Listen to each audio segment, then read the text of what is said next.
Jupiter Chapter 2, entitled Jupiter's Name. Johnny had a bit of name calling in the past, but now the school bully had given him a new name, and he had to admit, even to himself, that it was a good one, and one which wasn't likely to go away.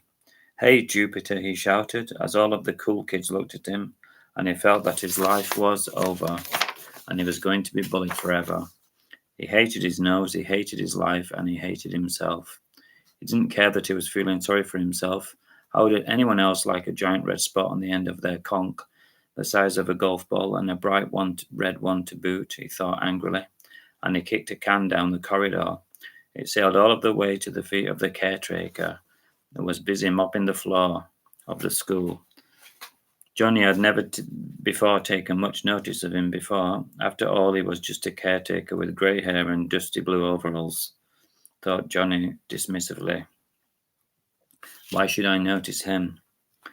The caretaker bent down and he picked up the can. "This belongs in the bin," he said, and he looked at Johnny and he noticed the giant red spot on the end of his nose.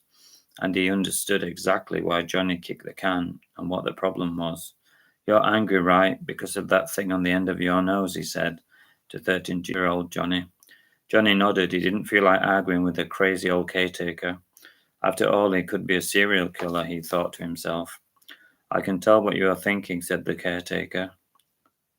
"I'm Bill," he said, and he smiled a yellowing smile. "So," he said, "you hate your nose? That's understandable. But what are you going to do about it?" Dumb question, thought Johnny, getting even more annoyed. "What can I do about it?" he said, avoiding ending his sentence with stupid, which was difficult. "Well, you can start by stopping feeling sorry for yourself," Bill said. This really made Johnny mad. "Easy for you to say," he blurted out. "You look fine to me. Nothing glowing from the end of your nose," he said angrily. Bill smiled and he stopped mopping the floor. "I bet you wish you could just disappear into the cracks of the floor," he said, and this made Johnny well up, and he just nodded slowly. "Well, your wish is my command," Bill said, and he began mopping the floor again, whistling an annoying tune to himself. "Wow, he's really loopy," thought Johnny, and he decided to get as far away from him as possible. When he got halfway down the corridor, Bill shouted out to him, "It doesn't matter about your nose, it's what's inside that counts." Dumb, dumb, dumb, thought Johnny, crazy dumb. And just as he was about to turn the corner, Bill lifted up his overall to reveal a wooden leg. John was shocked, but he still wanted to get away from as far as possible. "Don't forget your wish," Bill shouted, and he began to whistle a happy tune that sounded at least 100 years old.